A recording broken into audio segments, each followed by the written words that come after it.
Hi everyone, welcome to another episode of Stylin On and Vibin too.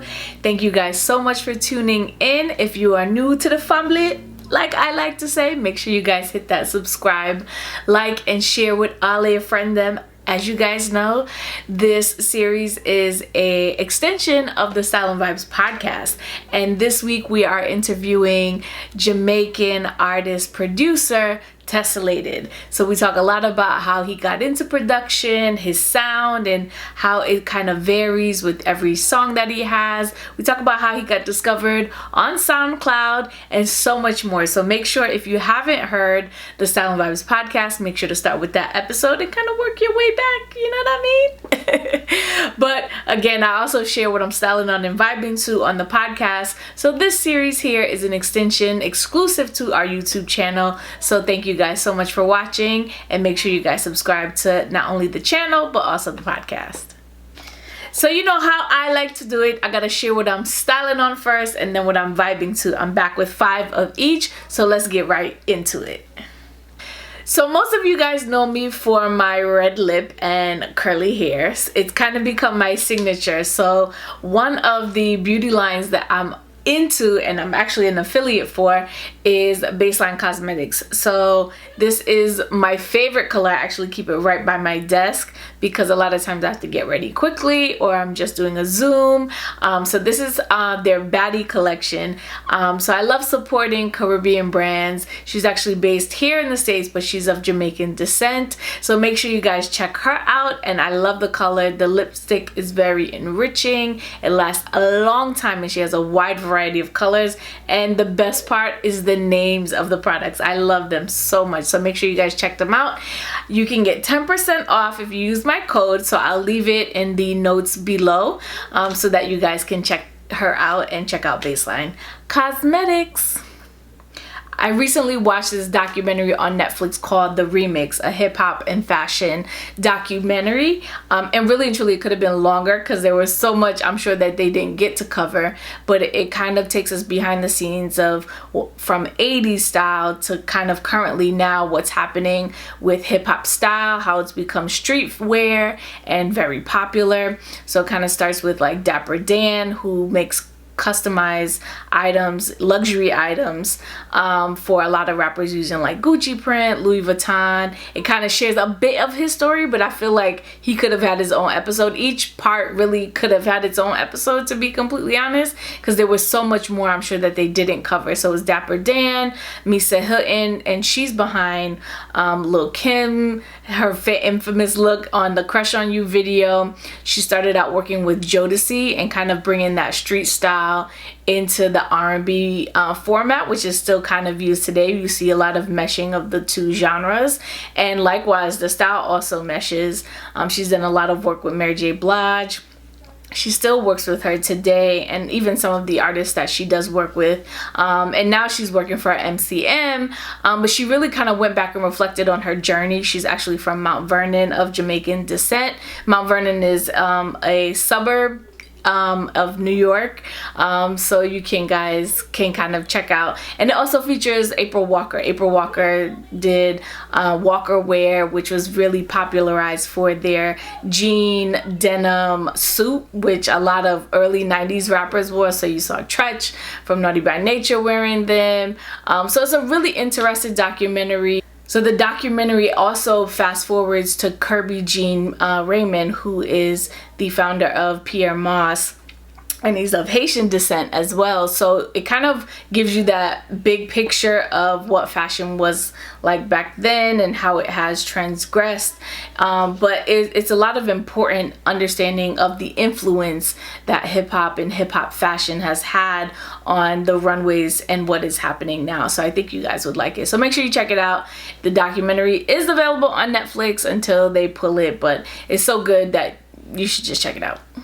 So Rihanna actually has created an extension to her Fenty beauty line called Fenty Skin. It is a simplistic system of just a cleanser, a toner serum, and a moisturizer. It's eco-friendly, it's well packaged, it's simple to use, and what I love about it is that the ease of it. It's not too many different products. It's not super complicated.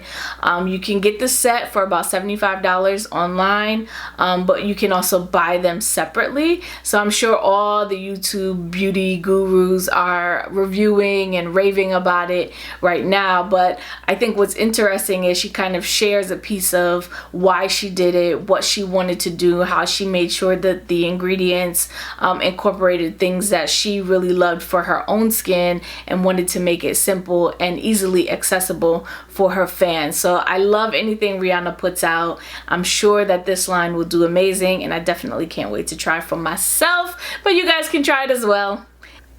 So William McIntosh is number 4 on the Stylin On list.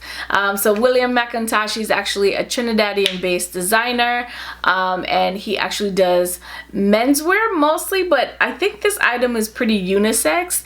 He recently released this neoprene box type tee, but then he actually added like a little turtleneck on the top, and I think it's unfortunate that I almost have to start thinking about winter time, but I think that this is a great way to mix fashion and function. But it's a super structured, amazingly well made tee slash turtleneck. So check it out and see what let me know your thoughts on it as well. And my last Stylin On item is the Marsh Couture's t-shirts. So Marsh Couture is a Jamaican menswear and women's wear designer. So he also makes pieces for men and women. But he has a really cool t-shirt that I love. And he actually has been making a lot of masks just for the COVID time. So he has this t-shirt and it's kind of like a heartbeat on it with his logo. But it's not overbearing. It's really pretty chic on a t-shirt, and it looks like a heartbeat. And with that, you also get a handmade mask. So I think that that is super dope that he kind of packaged it together. It's $35, so you can get both. So just check out his website, check out the package of itself. The tee is available in black and in white, and everyone gets a mask. And you know you need a mask because COVID is still in the streets, so make sure you take safety precautions and wear your mask, and now you could do so in style. So for vibing to, I feel like I'm vibing to so much music because I feel like as soon as I started this series, there was like a floodgate of new music coming out of the Caribbean. So Jada Kingdom has been doing a few great songs, and one of them is Win. What I love about it is the lyrics, and it really kind of tells her story. We know, you know, her through her music, but I think that this song is really personal for her. You can tell that the lyrics are really about her and how she is just coming into her own. But just the message of every time I win, me can't do no different. Swear me I feel win, that's why me I feel try again. Like that line particularly for me is super inspiring no matter where you are in your journey. So make sure you guys check out Win by Jada Kingdom. Agent Sasco. So I didn't get to feature this song the first time around that it got released. I actually started listening to it a few weeks after it got released. So it's still pretty new because it's been released in these COVID times. And it's called, the song is called Loco, but he actually has a remix. And the remix is better than the original. The original is dope, so you got to download the original, but the remix has Bounty Killer and Kabaka Pyramid. What I love about that is it really captures the 3 generations of dancehall, and I feel like Kabaka kind of floats between dancehall and reggae. A lot of these artists are like floating between, you know, the genres, and it's a good thing. It kind of, they're related in terms of their genre makeup, so I think that is pretty cool. But lyrically, the song is so much fun. It has that old school dancehall vibe that I personally love, but the flows on it is what really are captivating. And you know, Sasco has his verse, and then Bounty Killer. Like, it's been a long time since we heard Killer on a new song that I feel like kind of captures his energy. I almost feel like this song could have been an official like long rhythm with a bunch of different artists, but I'll take what I can get, because they all really did their thing on this remix. So make sure you guys check it out. It's Agent Sasco's Loco remix with Bounty Killer and Kabaka Pyramid.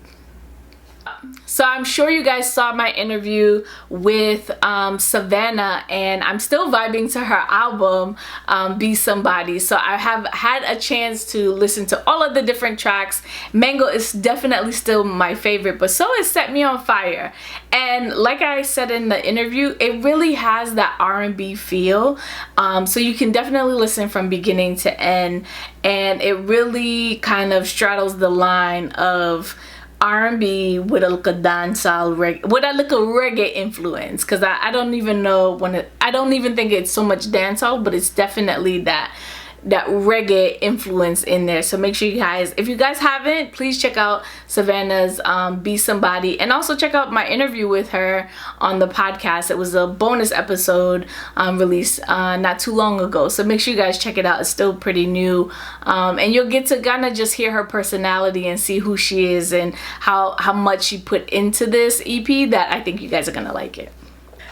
So our favorite bad boy singer Dexta Daps released a album the same time as Savannah, actually, and I didn't get a chance to really listen to it until after, but Dexta is just a character, and his lyrics are so raunchy yet real and situational, and it's funny. It's not meant to be funny, but it's so interesting because the lines and the lyrics that you hear from people, the lines and the lyrics that you hear from him are actual lyrics you'd probably hear from a Jamaican guy trying to talk to you. So that's what makes it so entertaining for me personally, and that's why I'm always laughing and joking when I hear his lyrics. But really and truly, Dexta look like him a thief everybody girl, write the song about them, and just like he writes these crazy situational songs, talking about, you know, taking some gal, some man gal and women gal, doing them and all them something there. So I think it's really it's funny in that sense, but he also has a way of using his lyricism and his vocals to kind of tell a story. So he does that on Vent. So that's the name of the album. It's called Vent, and it's 16 songs, and he has some features from Beanie Man, Spice, Taurus Riley, IKEA. Actually, my favorites are Breaking News, Twinkle, A+, and Noisy Neighbors. Yeah, I can only imagine what that's about. So make sure you check it out. And then my artist Popcaan, y'all know how much I love Poppy. He also released an album. I haven't listened, I've listened to the whole thing. I took a run and listened to the whole thing. And what I love about Popcaan is his voice and his ability to sound, just his voice is like kind of just melts on a rhythm. Anything that he kind of touches, he isn't necessarily talking about different content, but he's just talking about it in a different context. And he's known for all the different punchlines that he has in his songs, and these are lyrics and lines that I can hear being repeated and becoming trendy just because the songs are so good. So it definitely has that laid back vibe. You can listen to it from beginning to end. It's kind of like if y'all ride out with your man somewhere, y'all go on a trip, you can literally listen to the whole thing. I definitely had my own favorites, but he has some features with Massacre, Tommy Lee, Drake, Jada Kingdom. The one with Jada Kingdom is actually one of my favorite songs. And that one is called So Me Love It. So yeah, that one is one of my favorites, as well as Chill, Good As Gal, Jealousy, Die Slow, Bank on God. Like, I think Bank on God could easily become one of those dancehall favorites. So I think you guys will like all the music that I'm sharing today, so make sure you guys check it out. I am leaving all the links to all the information in the notes, so make sure you guys check it out. And that is it for another edition of Stylin On and Vibin To until the next 2 weeks. Remember, I release an episode every 2 weeks along with the podcast, so make sure you guys subscribe, like, and so you don't miss anything, don't miss nothing around here, cause I trouble. That's my best poppy voice that I got. That's all I got. Bye guys.